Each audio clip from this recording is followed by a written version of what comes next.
UP TGT PGT LT grade NBS KBS की तैयारी कर रहे सभी दोस्तों को पंकज ओझा का नमस्कार। दोस्तों एक बार फिर से आप सबके सामने हाजिर हूँ लेकर। ये देखिए आज की टर्म सीरीज 47।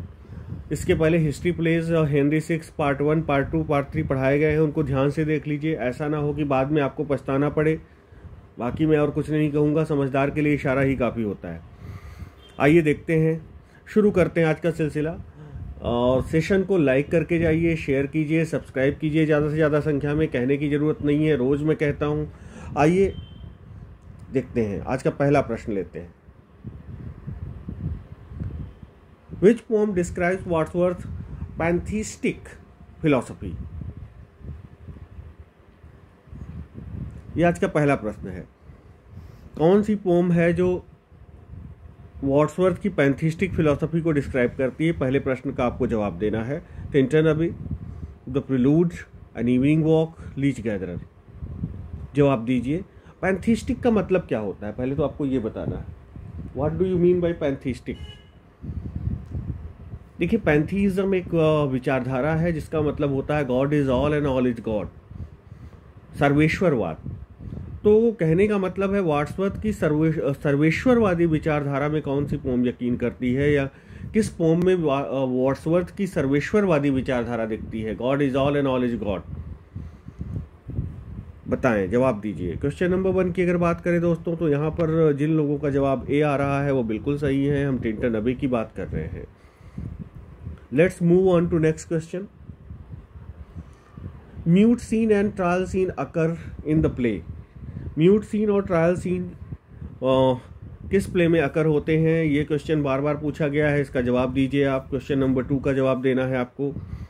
क्वेश्चन नंबर 2 की बात करें अगर दोस्तों, तो क्वेश्चन नंबर 2 में अनडाउटेडली डी आंसर सही होगा। जस्टिस में म्यूट सीन और ट्रायल सीन अकर होते हैं, ध्यान में रखिएगा। Let's come to the next question. A song or hymn of grief or lamentation, especially one intended to accompany funeral or memorial rights.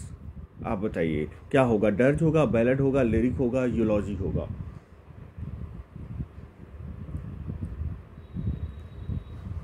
एक सॉन्ग है, यह हिम है, ये दुख का गीत होता है, लैमेंटेशन का गीत होता है, और जो फ्यूनरल के समय एक तरह से गाया जाता है। क्वेश्चन नंबर 3 का जवाब देना है। तो यहाँ पर दोस्तों dirge will be the right answer. Next question is what celestial figure is associated with the king and his rain in the play Henry 4 part 1? What celestial figure is associated with the king and his reign in the play Henry 4 Part 1? आपको बताना है। Mercury, Mars, the moon, the sun. कौन सी celestial figure है associated है इस play से, Henry 4 part 1 से? क्वेश्चन नंबर 4 का जवाब देना है आपको। तो यहाँ पर डी आंसर बिल्कुल सही होगा। The sun is the right answer. Galsworthy portrays loyal and devoted wives through the character of Mabel Fancy in The Skin Game, Loyalties, The Foundations, A Bit of Love। किसमें गैल्सवर्दी portray करते हैं loyal और devoted wives को? Okay, मैबल के character के जरिए। किस play में? क्वेश्चन नंबर 5 का आंसर देना है। तो यहाँ पर बिल्कुल क्वेश्चन नंबर 5 में मैबल का कैरेक्टर कहाँ आता है? लॉयल्टीज में आता है। नेक्स्ट क्वेश्चन पे आते हैं दोस्तों। Milton wrote his Elegia Prima in first Latin elegy to a friend from Saint Paul's. Saint Paul में जब ये पढ़ रहे थे तो इनका एक दोस्त था जिस पर इन्होंने क्या लिखा? एलिजिया प्राइमा। एक इनकी पहली लैटिन एलिजी थी। किस दोस्त की बात हो रही है? एडवर्ड लैम की, चार्ल्स डियोरिटी की, एडवर्ड किंग की, या शार्लोट की? क्वेश्चन नंबर 6 का जवाब दीजिए। क्वेश्चन नंबर 6 की बात करें दोस्तों, तो यहाँ पर चार्ल्स डियोरिटी इज द राइट आंसर, ध्यान में रखिएगा। क्वेश्चन नंबर 7 पे आते हैं दोस्तों। Question number 7, this literary term may be applied to a work which provides an outstanding illustration of an author's skill and mastery. Literary term है sorry It may be applied to a work which provides an outstanding illustration of an author's skill and mastery. Coranch Handbook Tour de Force Sabo. Question number 7 का जवाब दीजिए। Question number 7 की बात करें तो यहाँ पर सी जवाब बिल्कुल, tour de force is the right answer. C जवाब देने वाले सबके सब सही हैं। लिटरेरी टर्म है, ये कहाँ अप्लाई होता है? To a work which provides an outstanding illustration of an author's skill and mastery, tour de force. Question number 8, Arnold's memorial verses is dedicated to. किसको डेडिकेट किया है अर्नॉल्ड ने मेमोरियल वर्सेज को? क्वेश्चन नंबर 8 का जवाब देना है आपको। तो क्वेश्चन नंबर 8 में अनडाउटेडली मेमोरियल वर्सेज इन्होंने डेडिकेट की है विलियम वर्ड्सवर्थ को। तो डी जवाब देने वाले यहाँ पर सबके सब सही हैं। क्वेश्चन नंबर 9 पे आते हैं। I think I will talk them over to our way of thinking. Take responsibility of something, talk somebody over. क्या मतलब होगा इसका? आपको जवाब देना है। ये फ्रेज है टॉक समबडी ओवर, इसका मतलब क्या होगा आपको ये बताना है। Take responsibility of something, persuade somebody to accept something, withdraw, leave the ground. Question number 9 का जवाब देना है। यहां पर बी जवाब देने वाले सबके सब सही होंगे। If you want to talk somebody over, okay, to your way of thinking, it means आप उसको persuade करने की कोशिश कर रहे हैं ताकि वो आपके बात को मान ले, मनाने की कोशिश कर रहे हैं। तो talk somebody over means persuade करना, convince करना।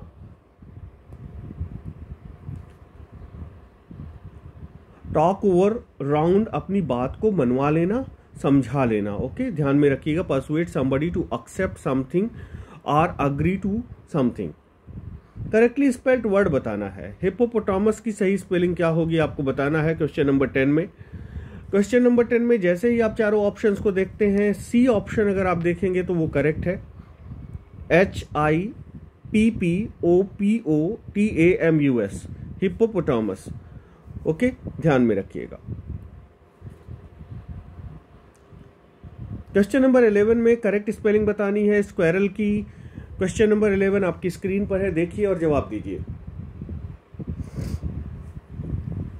Question number 11, respond immediately.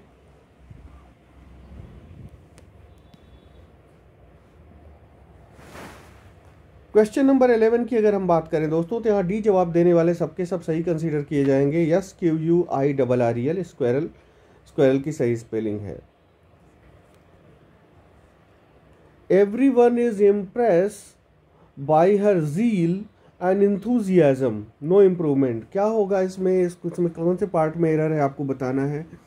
You have to detect the error, किस पार्ट में एरर है आपको बताना है। Everyone is impressed by her zeal and enthusiasm। Question number 12 की अगर बात करें दोस्तों तो बिल्कुल इजी वन है।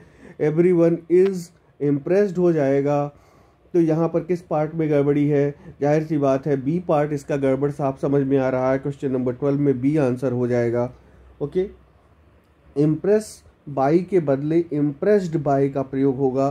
Passive voice be, is, are, am, was, verb, been, being plus verb का प्रयोग होता है। जैसे Sita is loved by Ram. Impress का प्रयोग यदि पैसिव वॉइस में हो तो इसके बाद विद या बाई का प्रयोग हो सकता है। Be impress with by, we were impressed with the standard of the children's work, we were impressed with the standard of the children's work, या I think the boss was favorably impressed by your presentation। इस तरह use होता है, तो ध्यान में रखिएगा। अब यहाँ पे करेक्ट प्रेपोजिशन फिल करना है आपको। The teacher assured him dash success in the interview। क्या होगा आप बताइए। यहाँ पर देखिए, सीधे सीधे हम आपको पढ़ाई करवाते हैं और सीधे सीधे आपको रिमाइंड कराते हैं कि एग्ज़ाम में किस तरह के क्वेश्चन आ सकते हैं।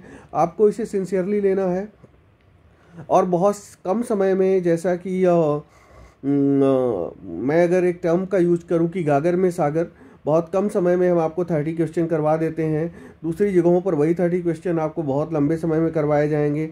लेकिन यहाँ पर 30 क्वेश्चन आपको बहुत कम समय में इंपॉर्टेंट क्वेश्चन करवा दिए जाते हैं। क्वेश्चन नंबर 13 का जवाब दीजिए।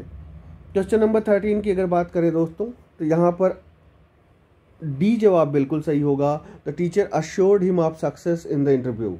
ओके, उसे विश्वास दिलाया टीचर ने कि तुम सफल हो जाओगे इंटरव्यू में। When I went to her home, I found her absorbed dash in her studies. तो मैंने बता ही दिया आपको, तो यहाँ इन हो जाएगा, absorbed in her studies सही होता है। Let's come to the next question. I'm curious dash the way you did this. Curious के बाद कौन सा preposition होगा? About, for, of, in.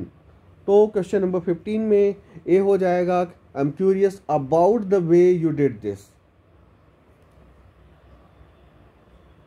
He was sorry dash late last night.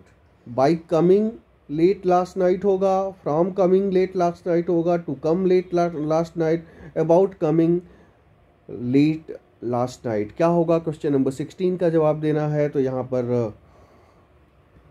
Question number 16 की अगर बात करें तो सी जवाब देने वाले सबके सब सही हैं। He was sorry to come late last night. In classical Greek poetry, a group of 3 lyric stanzas. Classical Greek poetry में जो ग्रुप होता है 3 लिरिक स्टैंजाज का, उसे क्या बोलते हैं? Tribrach, trimeter, triolet, triad. क्या बोलेंगे? क्वेश्चन नंबर 17 का जवाब दीजिए। तो triad is the right answer. D जवाब देने वाले सबके सब यहाँ सही हैं। Let's move on to next question. The examination of the undergraduate students are likely to commence from Friday. No error. किस पार्ट में एरर है आपको बतानी है। देखिए, पढ़िए, समझिए और डिटेक्ट कीजिए किस पार्ट में एरर है। Question number 18। क्वेश्चन नंबर 18 की बात करें दोस्तों, तो यहाँ पर अगर हम देखते हैं ध्यान से, तो किस पार्ट में एरर है आपको बताना है। The examination of the undergraduate students are likely to commence from Friday. Question number 18 का जवाब देना है। तो यहाँ पर किस पार्ट में एरर है आप बताइए। यहाँ दोस्तों मुझे लगता है सी पार्ट में एरर है। देखते हैं। फ्रॉम के बदले ऑन का प्रयोग होगा, क्योंकि कमेंस के बाद प्रेपोजिशन ऑन का प्रयोग होता है, ध्यान में रखिएगा। यहाँ पर जो आपने देखा, यहाँ पर फ्रॉम फ्राइडे ऑन फ्राइडे होगा, क्योंकि कमेंस के बाद ऑन प्रेपोजिशन आता है, ध्यान में रखिएगा।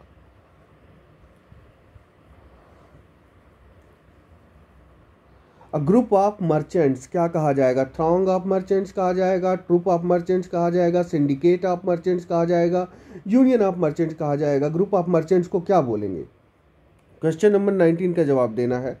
तो यहाँ पर दोस्तों सी सबसे अप्रोप्रिएट आंसर होगा। सिंडिकेट ऑफ मर्चेंट्स होता है, ध्यान में रखना है आपको।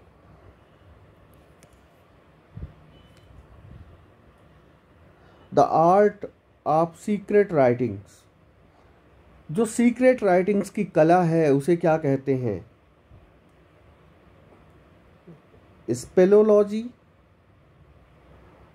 Cryogenics, calligraphy, साइफो। क्या कहेंगे? क्वेश्चन नंबर 20 का जवाब दीजिए। क्वेश्चन नंबर 20 में यहाँ डी जवाब देने वाले सबके सब सही हैं। Cipher is the right answer. इस क्वेश्चन को देखिए, पढ़िए और जवाब दीजिए।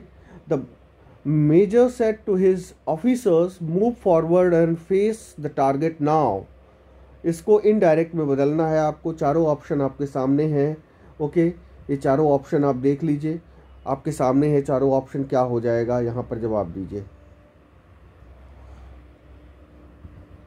क्वेश्चन नंबर 21 का जवाब देना है। क्वेश्चन नंबर 21 की अगर बात करें तो यहाँ पर अगर आप देखते हैं डी वाला अगर आंसर, तो बिल्कुल सही होगा। The major asked his officers to move forward and face the target then.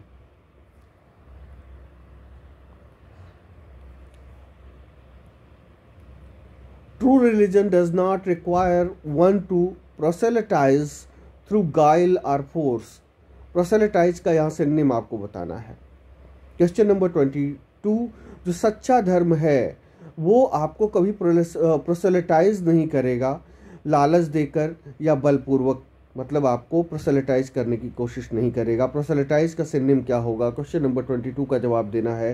कि कन्वर्ट करने से यहाँ मतलब है। ए आंसर बिल्कुल सही होगा। प्रोसेलेटाइज का सिनोनिमस यहाँ पर ए होगा, ध्यान में रखिएगा। ऑफन डिसअप्रूविंग होता है proselytise to try to persuade other people to accept your beliefs especially about religion or politics. धर्म या राजनीति के क्षेत्र में लोगों को परसुएट करना लालच देकर या अन्य चीज़ें देकर कि वो आपके धर्म को या आपकी राजनीति को स्वीकार करें, ये होता है प्रोसेलेटाइज करना। नेगेटिव सेंस में यूज होता है। क्वेश्चन नंबर 23 पर आते हैं। The term new historicism was first use by. पहली बार द टर्म न्यू हिस्टोरिसिज्म किसने यूज किया? क्वेश्चन नंबर 23 का जवाब दीजिए। क्वेश्चन नंबर 23 की बात करें तो स्टीफन ग्रीनब्लैट ने सबसे पहले इस टर्म को यूज किया था, ध्यान में रखिएगा। Identify the figure of speech in which an attempt is made to belittle someone. किसी चीज़ को कम करके आंका जाता है, वो कौन सी फिगर ऑफ स्पीच है?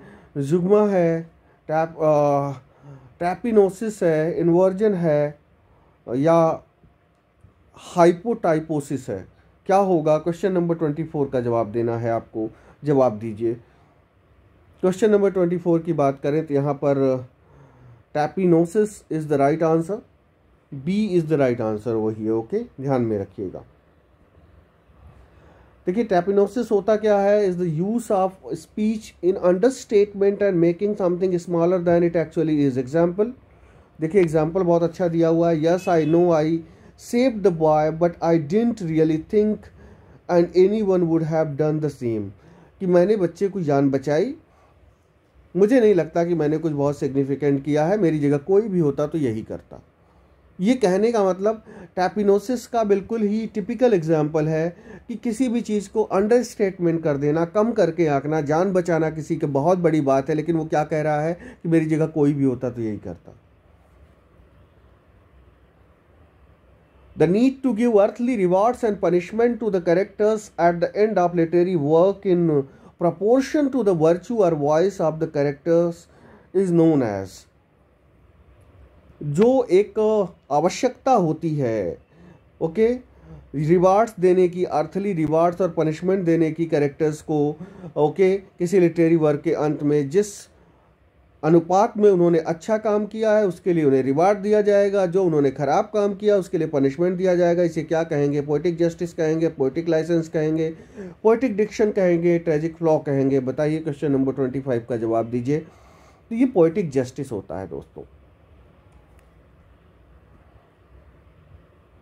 पेरेम्पटरी, यहाँ पर पेरेम्पटरी का क्या बताना है?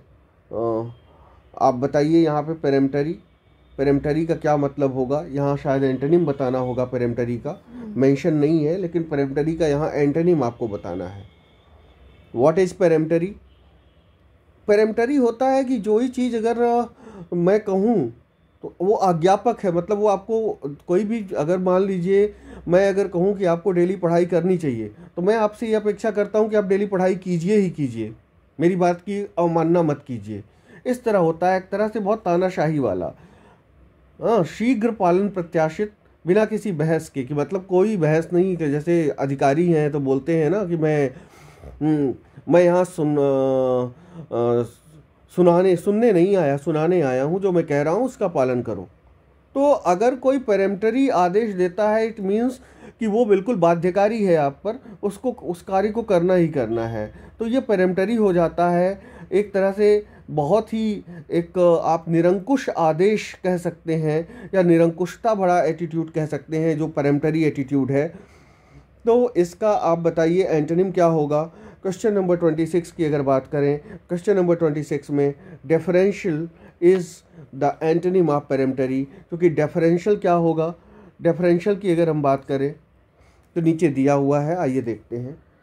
देखिए, पेरेम्पटरी क्या होता है? स्पेशली ऑफ समबडीज मैनर और behaviour expecting to be obeyed immediately and without question और रिफ्यूजिंग। ओके, किसी का जो तरीका होगा या व्यवहार होगा वो ये अगर आपसे अपेक्षा करे कि उसने जो कहा है आप उसे करिए ही करिए, तो ऐसा व्यवहार पेरेम्पटरी बिहेवियर हो गया। पेरेम्पटरी समन्स हो जाएगा, ऑटोक्रेटिक हो सकता है, बाइंडिंग हो सकता है। The letter was peremptory in tone with a peremptory wave of his hand. Deferential क्या होता है? Towards somebody showing that you respect somebody something, especially somebody older or more senior then you. मतलब आप कोई आपसे ज़्यादा उम्र में बड़ा है तो उसकी आप इज्जत करते हैं, आदर करते हैं, दैट इज डिफरेंशियल होगा। He was always deferential towards his mentor. Okay, तो डिफरेंशियल टोन। नेक्स्ट आते हैं O joy that in our embers is something that doth live, that nature yet remembers what was so fugitive, from which poem are these lines quoted। Question number 27 का जवाब देना है, and most important one. अगर आप इस तरह के questions को गलत करके आएंगे तो एग्जामिनेशन में फिर बहुत मुश्किल होगी आपके लिए। क्वेश्चन नंबर 27 का जवाब दीजिए। यहाँ पर ये इमॉर्टैलिटी ओट से लाइनें हैं, ध्यान में रखना है आपको। Who gave you ice cream? Change it into passive voice। Question number 28 का जवाब देना है। क्वेश्चन नंबर 28 की बात करें अगर दोस्तों तो यहाँ बी जवाब देने वाले सबके सब सही होंगे। By whom were you given ice cream? A place for storage of arms and ammunition। जहाँ पर आर्म्स एंड एम्यूनिशन स्टोर किए जाते हैं उसे क्या कहते हैं? आर्सेनल कहेंगे, रेनिगेट कहेंगे, सिनिक्योर कहेंगे, एम्ब्रैगो कहेंगे, एम्बार्गो कहेंगे, क्या कहेंगे? क्वेश्चन नंबर 29 का जवाब देना है। तो arsenal is the right answer undoubtedly.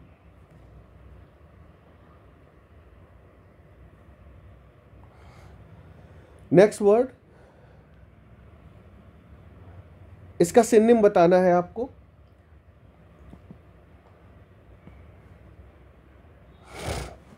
Tell me the synonym of this is ersatz. इसका सिनोनिम आपको बताना है, क्या होगा इसका सिनोनिम बताइए।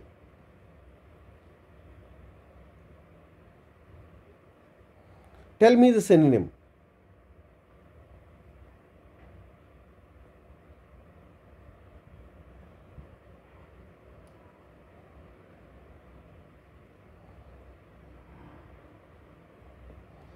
इसार्ट का सिनोनिम क्या होगा आप बताइए।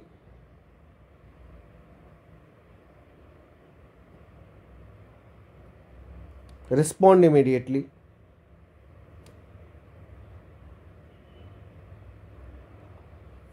Question number 30। क्वेश्चन नंबर 30 में दोस्तों सिनोनिम इसका हो जाएगा, एक आर्टिफिशियलिटी को दिखाता है इसार्ट्स, और इसका क्वेश्चन नंबर 30 का सिनोनिम क्या हो जाएगा? क्वेश्चन नंबर 30 की अगर बात करें तो क्वेश्चन नंबर 30 में यहाँ बी बिल्कुल सही हो जाएगा, imitation. Okay, imitation is the right answer. आइए देख लेते हैं, ये है ersatz artificial and not as good as the real thing or product. Okay, तो इज़ैट्स का मतलब होता है कोई चीज़ जो आर्टिफिशियल हो, जिसमें आर्टिफिशियलिटी हो। तो imitation is the right synonym. दोस्तों आज के ये 30 क्वेश्चन थे जो आपके लिए हम लेके आए। चैनल को लाइक कीजिएगा, शेयर कीजिए, सब्सक्राइब करिए और पढ़ाई का हौसला बनाए रखिए। अगर आपका हौसला टूटा तो जाहिर सी बात है पढ़ाई में आप पीछे हट जाएंगे। कंपटीशन है, एग्ज़ाम्स तो होने ही हैं, आज नहीं कल एग्ज़ाम होंगे। पढ़ते रहिए, मेहनत करते रहिए, इन क्वेश्चंस के आधार पर अपना इवैल्यूएशन करते रहिए। Okay, thank you very much for watching this session. Thank you.